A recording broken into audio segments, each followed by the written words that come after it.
we actually dive in, got to give a shout out to my sponsors. First off, All That She Needs, online swim boutique where you can get all of your fashion needs from work to date night. So ladies, check out allthatsheneeds.net. Also, Miss Pee Wee's Cookies infused with love inside, balanced flavored cookies that will give a melt in your mouth experience that you won't regret. You can check out Miss Pee Wee's Cookies, owner LaShawn Anderson at MissPeeWee'sCookies.shop. And then lastly, Goal Setter. The Goal Setter app provides kid relevant, culturally relevant, and game-based content, making finance fun for the whole family. You can link your bank account. Kindergartners, they learn wants versus needs, as well as high school can learn anything from stocks and bonds. And I mean, it's balanced. So really happy about them. I will drop a link in the chat for you where you can learn more. And with that, we're going to get ready to dive into our topic, leveraging public education in America. And so tonight, the outcomes are 4 things that we really want our attendees to walk away with.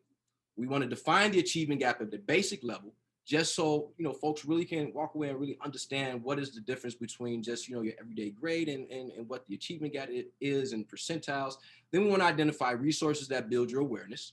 And even teachers' awareness, right? Because there's a lot of things that I've learned over the years of an educator that I just didn't really even know that existed when I first started. It is so much, it's a wealth of knowledge out there. And then understand the predictors of student success and understand the importance of creating a healthy parent-teacher relationship. And I think that last one is so key because I wanted to make sure that this panel was not only educators, but also parents and parents that had a wide range of experience, because not only had to navigate parenting, but you also had to navigate being a teacher who had to navigate kids with parents. And so you've had to deal with a lot of personalities over the years. And so I believe that holds a lot of context for this conversation. And so we definitely want folks to walk away with these outcomes. And so I'm going to start, before we go on to our first question, by just defining the achievement gap. And so the achievement gap, and this comes from the National Center for Education Statistics. The achievement gaps occur when one group of students, this could be a group of race, ethnicity, gender, when they outperform another group. And the difference in average scores for the two groups is statistically significant. So you're getting blown out. I'm a sports head. So if you're getting blown out, that's statistically significant, larger than the margin of error. And so the NCES, they explored the achievement gaps between Black and white and Hispanic and white students using the NAEP, which is the National Assessment of Educational Progress. Now, they use this data to illuminate patterns and changes in these gaps over time, and they wanted to identify factors that could, what is causing these gaps. And I'm sure we could spit off a number of things that are the causes. We know what those are, but that's not what we're here to talk about. And so these results are expected to be helpful for us who are looking to improve education. And so as an educator, a lot of this data has been the same for the last 20 to 30 years. And so I've been sitting in this space for 10 years, and it doesn't make sense. Like, something has to shift here. And so I am going to share a chart with you that summarizes where Chicago currently is. And I'm going to drop this to my attendees, and my panelists have seen this, but I am dropping this to my attendees, and so that way you can take a look at this. But I'm going to give you 3 scores. 208 is basic, and this is for reading. 238 is considered proficient. And then lastly, 268 is considered advanced. In 2019, the average score for 4th graders in the city of Chicago was 208, basic. That's the average.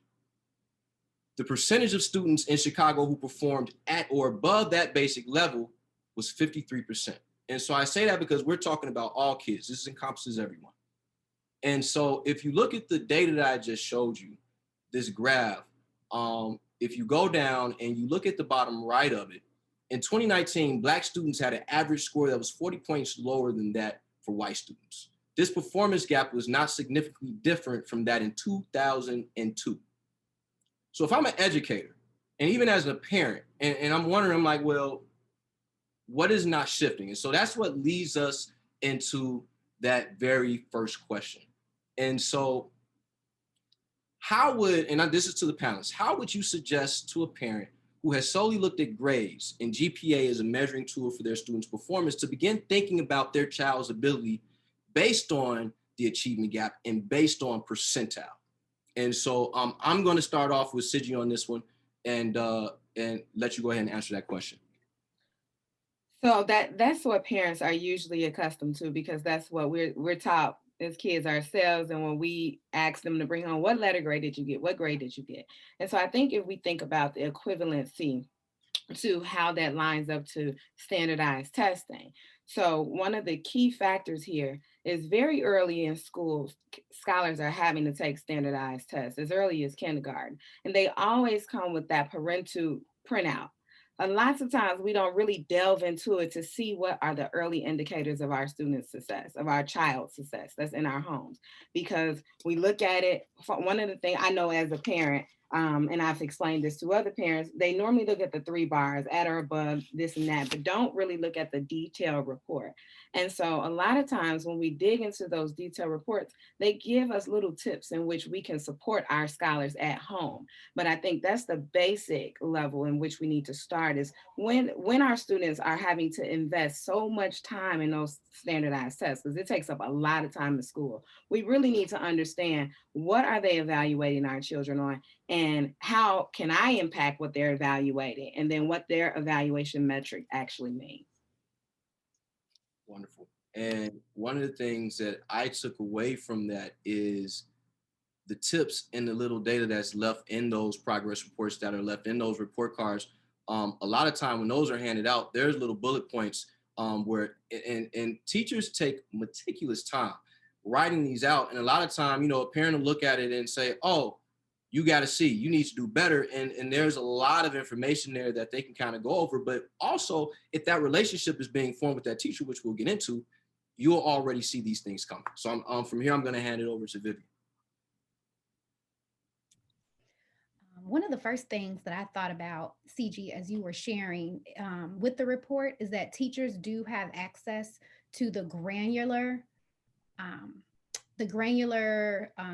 strands within those grade bands or within those subject areas. So for vocabulary on the report, it will specifically tell you, oh, my child is struggling with prefixes, or oh, my child is struggling with whatever it may be. For literature, for nonfiction text, all of the standards. So you're able to access a report and work with your child on those specific items. And in thinking about that, one way that I feel like parents can help is really parental support. And so you also mentioned evaluation. How are students being evaluated? When you see that on your child's report card, ask your teacher, or are you involved? Like, how involved are you in your child's education? And honestly, let's start there. As a parent, let's be reflective. How involved am I? What is my role in my child's education?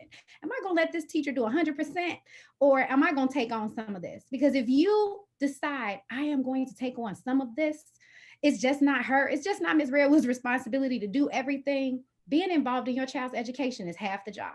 When they bring that homework in and you're looking at these multiplication facts and you see that your child is struggling, it's not, they just can't practice at school. They need that after school assistance too. So I want to say that, hey, first of all, set goals with your child. When they come home and they're doing their work, see what they need help with. Set goals. How was school today?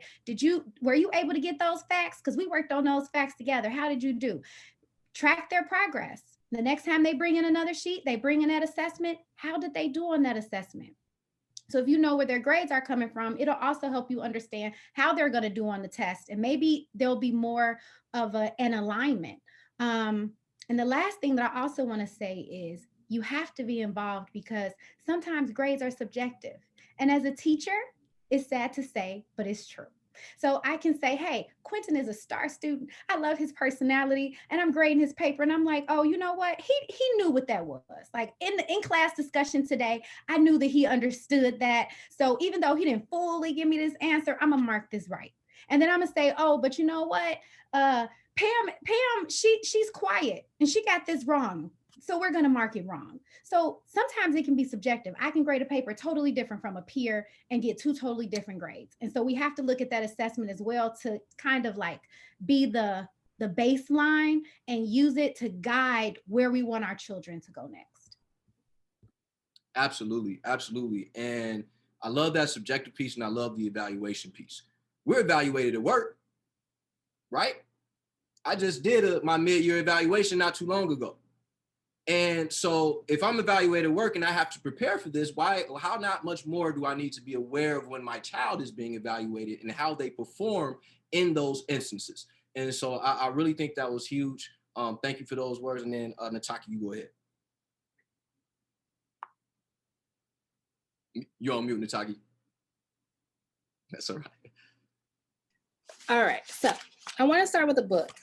The book is called A Torchlight for America, and it's a book by the Honorable Minister Louis Farrakhan. And he says that education is supposed to be the proper cultivation of the gifts and talents of the individual through the acquisition of knowledge. So with that being said, we're not just talking about grades.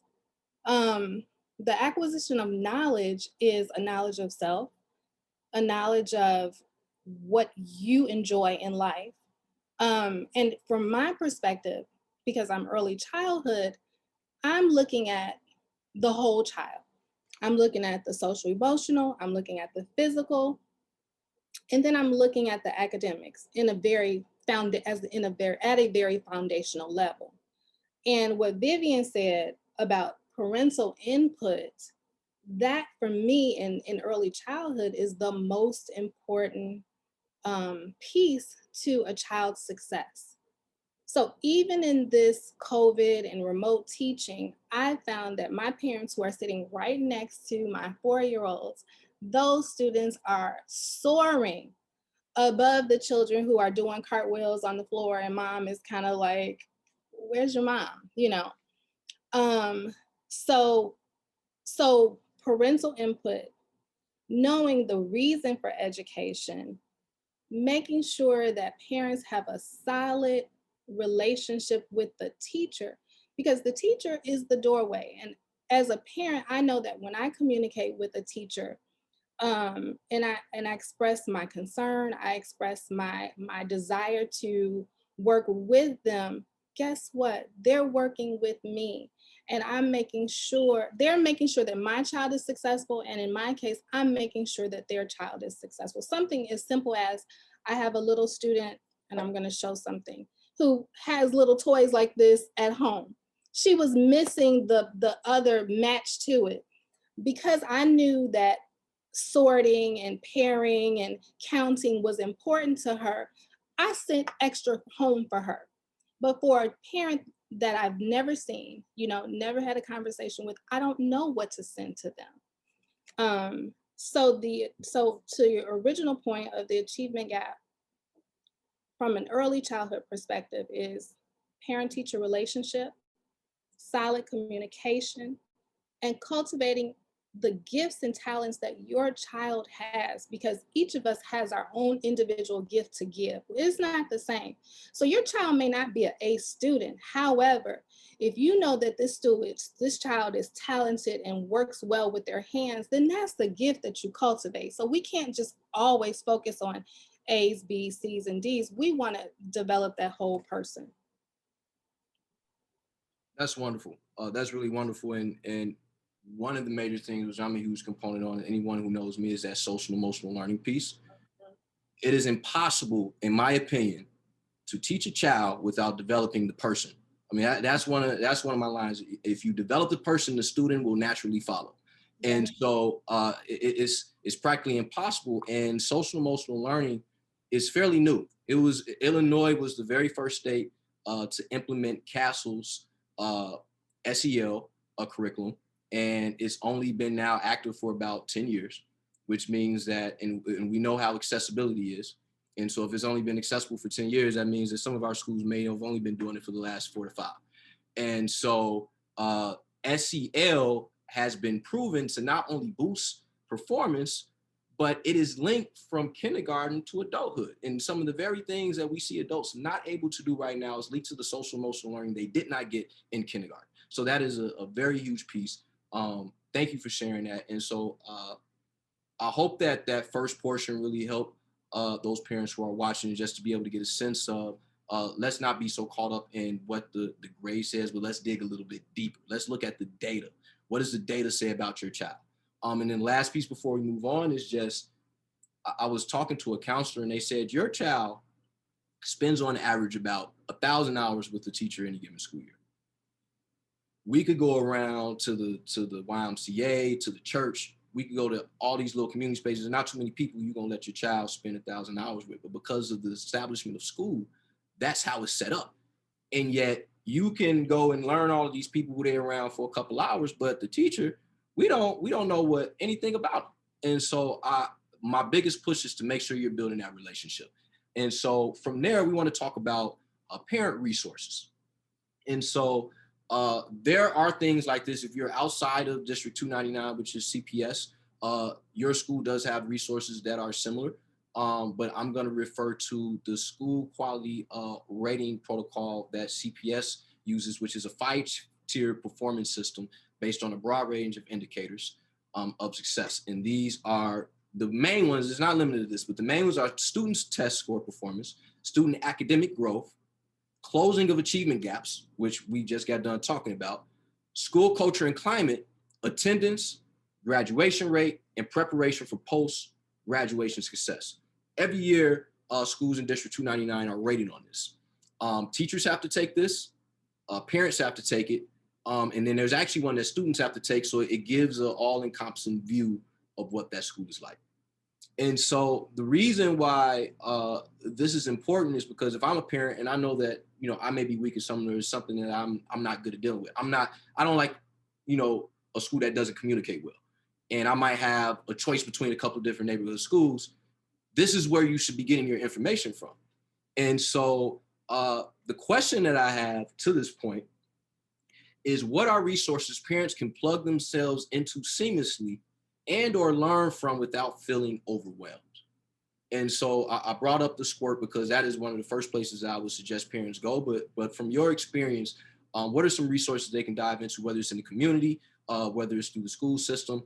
What would your suggestions be? Let's go, we'll go backwards this time. We'll start with you, Nataki.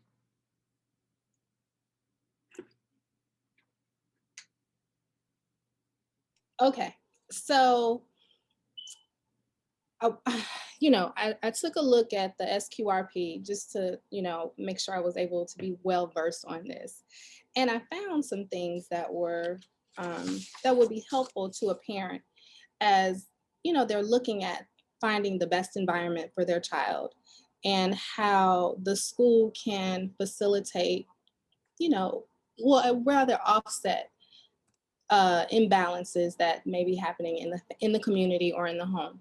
So I found something that says research shows that strong school climate has been demonstrated to reduce the negative effects of socioeconomic status has on academic achievement. It helps foster overall academic achievement and attendance rates.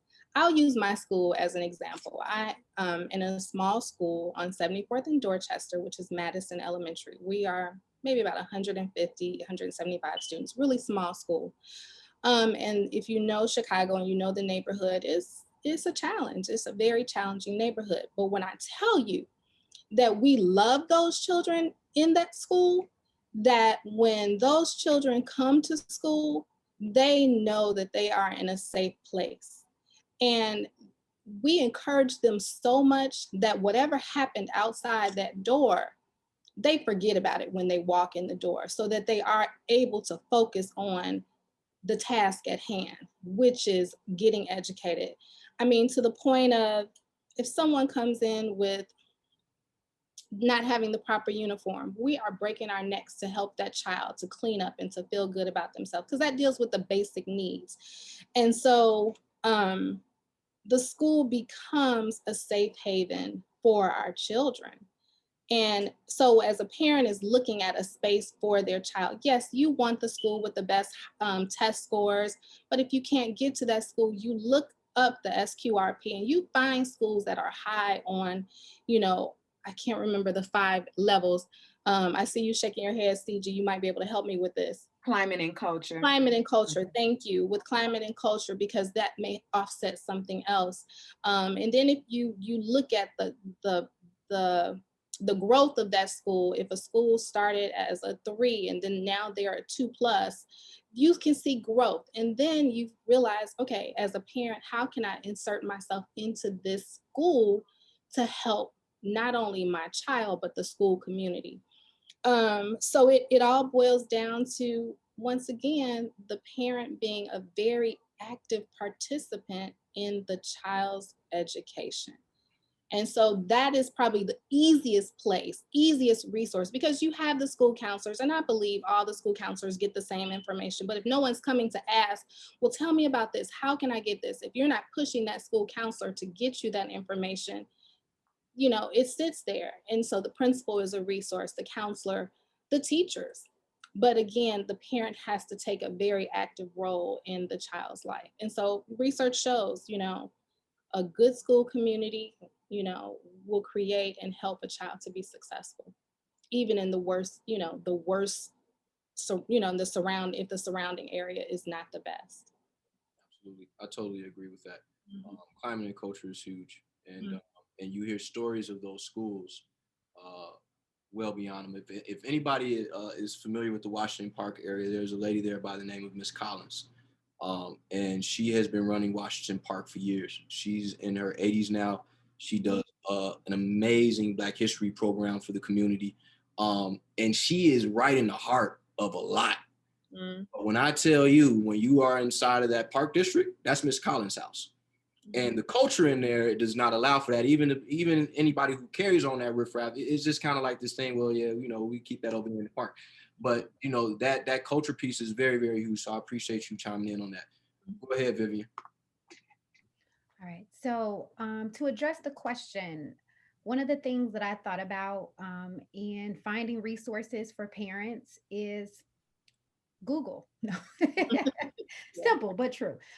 So before we get to Google, I do want to talk about the parent being involved. And so you have to know your child. And one of the things that I was thinking about is equality versus equity. So we're talking about equity is giving the child what it needs to be successful, right? They may not need the same thing as another child. So as a parent, if you know your child, you know what your child needs. So you know what to research when you're looking for a school for your child. Okay. So one of the websites that I use is Great Schools. And Great Schools is a resource. I see you over there, CG. She like, yeah. Great Schools is a resource. And literally, I mean, I have it up on my computer and it tells you this academics, equity, and environment, right? And you can look on here to find out about your school, what the test scores are, what courses they're offering. They even have equity overview, race, ethnicity that's at the school. What is it that your child needs? And if you're not sure, go to the website and see how the school is being evaluated. So you can think to yourself, well, you know what? I wasn't sure if I wanted a diverse culture for my student or for my child, but maybe I do. What do they do for students with disabilities? If your child has an IEP, and if your child has one, you know what it is, individualized education plan. Well, what does that school have to offer? Because what the greatest thing that you can do for your child is put them in a place that they'll grow that is best for them. And one of the best things that I like to do is actually go to the school. I don't just use the data on a computer because we all know everything that's on Google is not 100%, right? So go to the school, meet the principal. It's important. What's his or her personality like? Will that mesh well with my child? When they talk to my child, are they going to know that my son Landon is a busybody, or is he a bad boy? That's very important. Meet the teachers. What is the curriculum about? So you really have to be an involved participant to do your research, and think about it for yourself. You're not just going to go to any spa. You're not just going to go to any hairstylist. You're not going to let anybody cut your hair. You're not going to let anybody flat iron that hair. You're going to do your research. And you have to do the same thing for your child. Just don't send them anywhere. That's not fair. And like Quentin said, they're with that teacher all these days and hours. They're influencing your child. The other students in that class is influencing your child. You're influencing your child. So you want to have the greatest input in making a final decision of where you want your child to go. And then you use Google. No. Okay. Absolutely. And that's huge because in any profession, the hugest profession right now that's getting the worst rep is law enforcement, right? But we know that there's good police officers out there. I know good police officers. And so when you think about education, I know a lot of great teachers, and I know a lot of teachers here because of the schedule. I know a lot of teachers here because it's a paycheck, you know, it's a good pension, you know, and you know, they're educated, you know, they'll teach the content, but are they gonna love your child the same way? Is that person who did it because it don't matter? They're gonna do it whether they get paid or not. And I think that's very important when putting your child in front of somebody. And so I appreciate that. Go ahead, Siji. So Quentin, I'm going to spin this just a little bit because my my educator had Vivian covered. So I'm gonna just go from a parent's perspective. Um, I'm gonna start here. I live in a community where I don't have school choice unless I want to send my child to a private school, whether that be independent day school, whether that be parochial. That's it. I live in a school district that's very succinct from elementary school all the way to high school, a feeder system already in place. And school choice may not necessarily be the thing, but I still can go to those websites and look at what I'm dealing with so I can know what I'm dealing with when I get to the school. Additionally, with the lack of the school choice, I'm also a busy mom. Quinta said I'm a mom, but I'm a busy mom. COVID gave me the opportunity to slow down and actually get to learn my children. I was like, oh, you like that? Oh, you do that at this time at night every night? Oh, hi, how are you? I'm Mom CG. Okay, good to see you. We really didn't know. So COVID gave me the opportunity to truly get to know them. But before then, when I was on a plane all the time, I couldn't make a lot of stuff like open houses or a conference. And so what I did as a parent, as a working parent too, was that first week of school, I emailed every single teacher individually. I put my phone number down there and I let them know that I was comfortable with texting. And I let them know that I respected their time and I valued them. However, the way my life's set up, I can't be there, but I'm here digitally anytime you need me. And I maintained that relationship, back to parent-teacher relationship. I maintained that relationship because ultimately those teachers, became my resource. And as I was when I was a teacher, I'll pick up a phone and text the parent in the middle like, listen, tomorrow it's supposed to be a vote about this, this, and this, get up here. And so sometimes when those relationships are really succinct, they'll start telling you what's going on in the school, what you need to speak up about. That new principal, they don't know them kids, that happens. And so that there you have a resource in the educator who is before your child. So wow, for those folks that don't have school choice in their communities like mine, it's a very, very formal, old based community. You can do the grade schools, absolutely. But you also just need to kind of maybe look at it and see what's going on. What do you know? Who's in the community that have been there? What should I expect? What's the teacher that nobody wants? Those sorts of things. But the parent relationship, I'm speaking as a parent instead of an educator here, is critical because life gets in our way. And we can't always, it sounds good where we want to go to the things, we want to support the program, but we can't. And we don't want them to think that we don't care because we can't.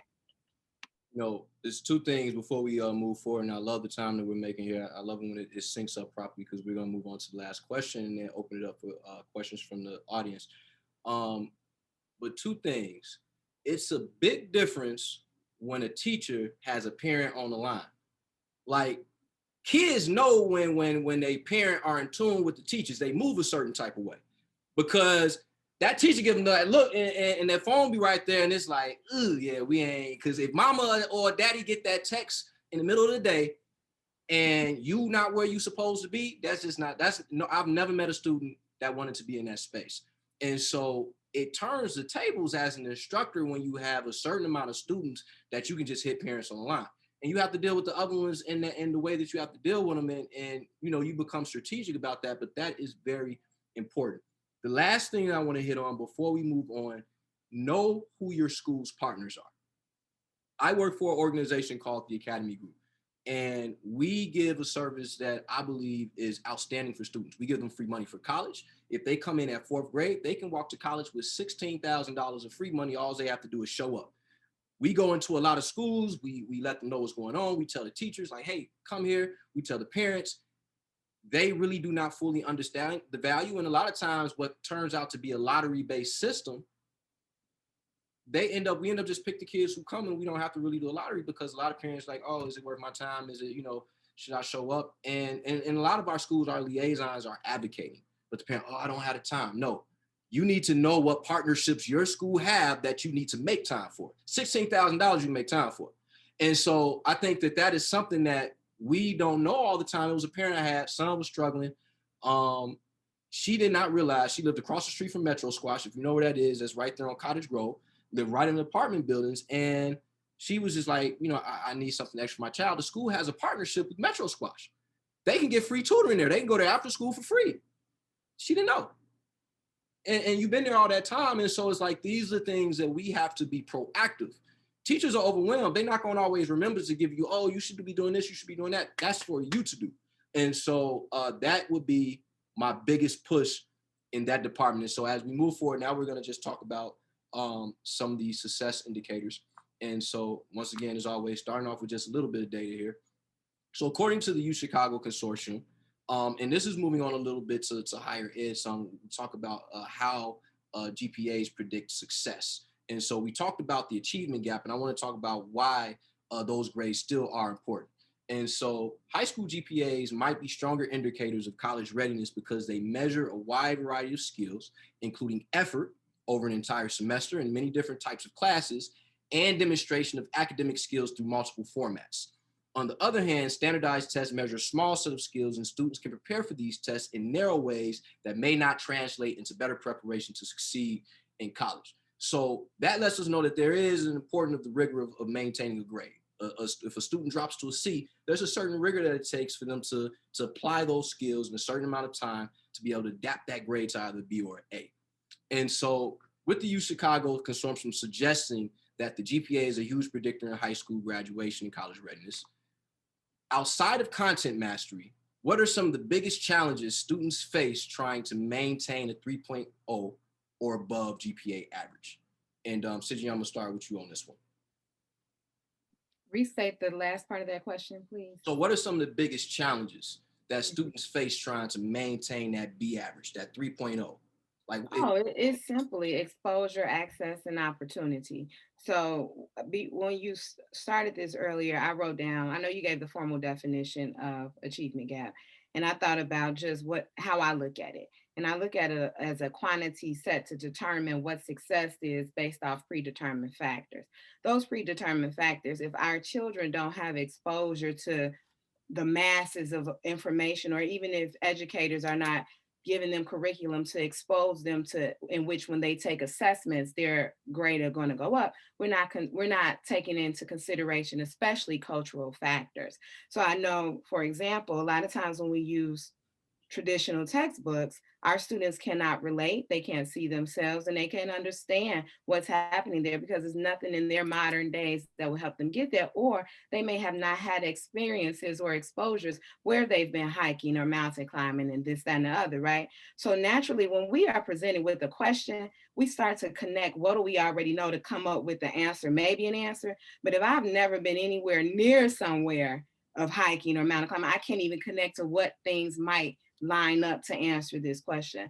And so a lot of times when we see students, and I'm going more globally than just GPA, just thinking about those standardized test scores, we might see them scoring low, and we might take that in to think that this child doesn't know. No, this child may not have never been exposed to that content. And so how could they? Where their peers, where the achievement gap is less, have been exposed to that level of content. And so then they can show up and show out when our children can't. So that's something that we truly got to take into consideration. And like Vivian said, subjectivity, grades are subjective. How was that folk feeling that day? Did that teacher extend grace today, or did she not extend grace? Is it something where I thought that maybe the mama shouldn't have called last night and said what she said, because maybe that grade went down just a little bit. I'm just trying to tell folks what's happening out here. So we just really got to understand that subjectivity to those classroom-based grades is something that we need to think about. But then furthermore, how are we expanding our child's knowledge when the schools won't? Not that they can't, when they won't. Yeah. That exposure piece, I mean, you really hit it on the nail with that. And the part where you was talking about how that gap, a lot of times if you give them the exposure, and the biggest piece that we see from some of our high flyers, these are the kids who killing the game, they coming out with these full rides and they go to these big schools. It's not that they cannot perform. They get there and there's culture shock, because there's so many things that even though they perform well, there's so many experiences that they just can't relate to on that campus that they struggle. And that's where the mental health and the SEL piece comes in. And it's we still have to prepare those kids. We've been killing the game too. That exposure piece is so huge. So I appreciate that. Go ahead, Vivian. One of the things that I thought about are the challenges that students face. I was thinking about some exterior factors. So, so switching it up just a little bit, students being disciplined, and this may even go along with pretty much executive functioning skills, right? So when I think about my students, I think about that student number one who is remote learning. Their parent is already at work. They have to get themselves up. Having the discipline to wake up, having that parent hold them accountable to make sure that they're logged on. Lord help me. And turn your camera on. If the parents are listening, can you tell your baby to turn their webcam on while I'm teaching? I just had to put that bit out. Also, students having access to multiple role models to support them through the process. So sometimes it is skill versus will. So, okay, we may not have the exposure. It's hard for us to understand this skill, but where's the will? You know what I'm saying? Like, where's the oomph so that students will feel motivated to do it? And yes, the teacher is there.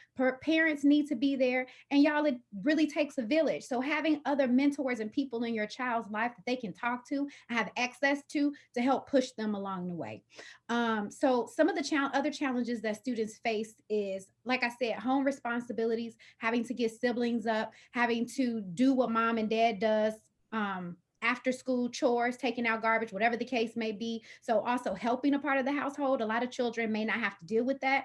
The children that I teach do. And so when they're being mom and dad and trying to do homework and keep up with their grades, cooking dinner, it becomes difficult. And then I think we already talked about this, but the lack of resources. When students don't have the resources that they need, it's hard for them to truly, truly reach their full potential. Right now, I have students who broke the Chromebook that good old fashioned CPS gave them. And now they're participating in class with a cell phone, you know? So how are you able to complete these assignments, pull up the PDF, because you didn't come to the school to get the book, to fully be successful in the classroom? So all of these are some of the challenges that students face. And if they can have the resources, if they can be held accountable.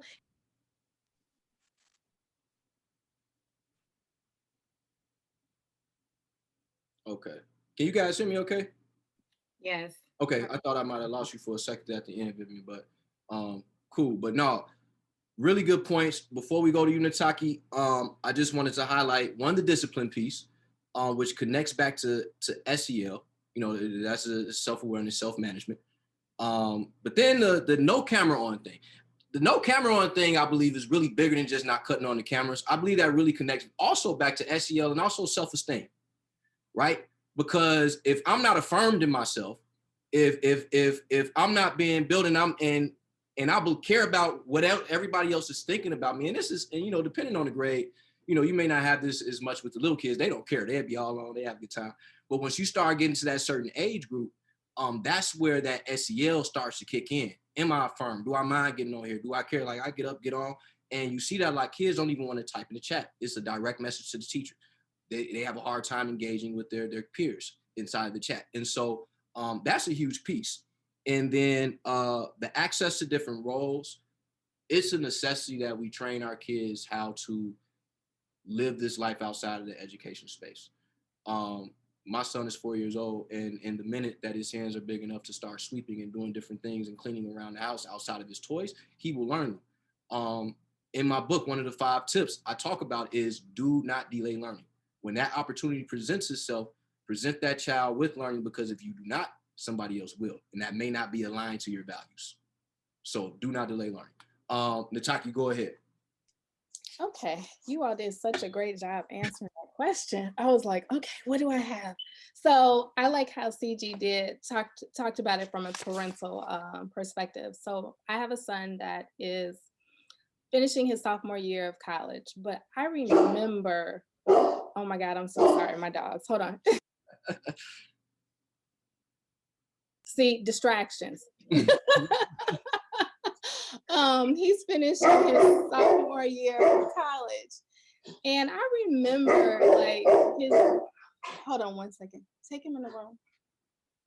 I remember his junior and senior year of school. And, you know, as we were having that conversation about, well, okay, where do you think you want to go? What do you want to do? You know, that whole thing. And he was like, I don't know, Mom. And I'm like, well, what do you like? You know, and as a parent, you get frustrated. And so I found that he was so distracted by just everything else. You know, social media, I'm so glad that I'm not under 25 right now because social media is such a huge distraction for these young people. And I would see him, you know, like Vivian picked up her phone and he would be on that phone. I'm like, what are you doing? You know, um, so I found for him in particular, and my other parents may have just not wanting to focus on what was important at hand because it was easier to look at everything else outside of himself. So then it became, all right, son, let's take a look in, you know, what type of environment do we need to put you in? So what do these grades need to look like to get you to that space? And he was a student at Kenwood, and Kenwood is amazing at really loving on and mentoring and guiding his students. And I, you know, for me as a parent, I called Miss Calloway, the principal. I was like, look, get your boy. He needs help. He's not listening to me. I need my village right now. So when sometimes that, you know, they shut us down as parents, you know, somebody else, you give them the message, this is what I need them to hear. And when you give them that message, it's the same thing that you said, but it's from a different person. And in addition to that, some things that also, you know, that is a challenge for children is if they don't know how to set goals and they don't realize the importance of their goals, and especially as they are finishing up for, you know, getting ready to complete high school. Okay, these are things that need to be in place for you to move to the next level. And so having the mentor to say, hey, these are these goals, like the academy group, like you say, they take the children from 4th grade all the way through, and you all are working with them and you're molding them and you're really helping them to define what it is that they need. So as a parent, I think the most important thing would be to find your tribe that will help you to help your child so that they can get to the next level. Awesome. Well, this is great. This is really great. And I want to thank you all. The last question, it really has been answered throughout, and that was, you know, why is maintaining a healthy parent-teacher relationship important? And I think that has been encompassing throughout this conversation. And so I think if we don't know that answer by now, we probably should go back and listen again. But this has definitely been a great combo. So I want to end it by before we end, the audience, if you would like to ask questions, feel free to do so. You can either raise your hand, we'll bring you on, or you can drop it in the Q&A. But while folks are potentially thinking of that, how can you guys be reached? You know, where can folks reach you at if they want to follow you on social media, if they, you know, want to get in contact, ask questions? Where can folks reach you? And Siji, you can start. I have to look at my Twitter. I don't know. That handle, huh? Look, I'm not on Facebook. Well, wait. I do have a Twitter. Hold on. But I tweet often. Sports and school. Oh, yeah. You know. My first name, CG Henderson, and then Henderson03. CG Henderson03. That's my Twitter handle. Put that in the chat. That's CG Henderson03. If you want to follow and keep up with Siji. Vivian, how can folks reach you if they want to reach out? Well, I mean, I have Instagram and Facebook, but if you're reaching out to me about educational things, hit my email. My CPS email is vtredwood@cps.edu, so that I know that you need some help and you're not trying to kick it. VT Redwood. Thin line for me and parents after 14 years. It's a thin line. Absolutely. And Nataki, how can folks reach you? Well, if you want ice cream, I know we're not talking about ice cream. Sean Michelle's at 47th and Wabash. You can find me there. But like Vivian, NN Muhammad at cps.edu. And CG, I had to think about my Twitter. I'm trying to do better with Twitter. It's I teach, I touch lives. So you can find me on Twitter there. I teach, I touch lives. live. Now let me tell y'all something, because it doesn't look like we have any questions. Oh yeah, the banana pudding. Let me tell y'all something about this banana pudding ice cream. I'm gonna do a little pub for you, Nataki, before we go. That banana pudding ice cream is something else. I would probably say when I first got it, I was trying to find reasons to swing by 47th Street so I could pop up, grab me a couple, and head home. And then I let my sister-in-law taste it. And that's probably how Vivian tasted it. And I let her, and she went crazy. And so definitely check out Sean Michelle's on the corner of 47th and Wabash. They have all original flavors. I mean, that's just one of them. I think what you got, lemon pound cake is one of your flavors of ice cream. Yeah, lemon pound cake, Raspberry and cookies and cream. Like, I mean, it goes on. I mean, go in there just knowing that you won't be able to do everything in one day. It's gonna be a sad situation to do everything in one day. But myself, you can reach me at hybridfocusconsulting.com, as well as you can reach me at @QuentinHarris on Instagram, and you can follow us at Hybrid Focus Consulting on all the handles as well. So we appreciate everyone who attended. Once again, I appreciate all of you guys. And then lastly, for those of you who were interested in that Goal Setter link, go check Goal Setter out. Here's the link right here. Go ahead and start. You can get your kid savings account allowance, and they do not have access to the money until they pass financial literacy quizzes. So really, really nice app. You can set it up, and it's for kids anywhere from 18 days to 18 years of age. So definitely check them out. Black and woman owned. So definitely check out Goal Setter. But if that is all, we appreciate everyone who came out. Thank you again to my panelists and parents. Have a great night and great weekend. Bye. Thank you, CG. Thank you, Vivian. Thanks, Quentin. Nice meeting y'all. You as well. You as well. Nice meeting you all. What's your hours? I want to know your hours tonight. All right. Monday through Thursday, 11:30 to 7. Fridays and Saturdays, 10:30 to 8. And then Sundays, 10:30 till 6. And then the cool thing is on the weekends, we have our buy one, get one free. Okay. So like if you buy a quart of vanilla, you get another quart free. So that's Saturdays and Sundays. Okay.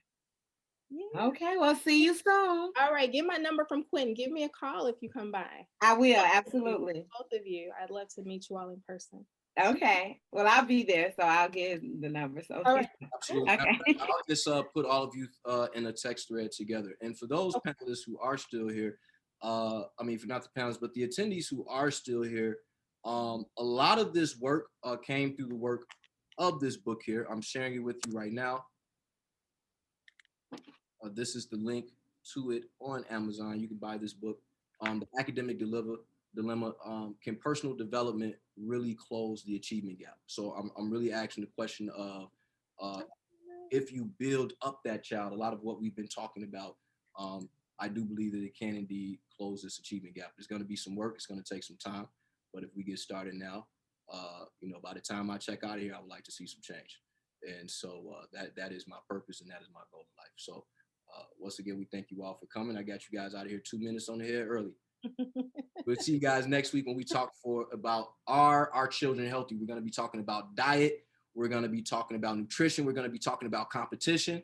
And we're going to talk about mental health. So we got some great panelists, and we're going to be closing this conversation out next week with the last dinner discussion. So hope to have you all back. Bye-bye. Bye, Quentin. Bye, ladies.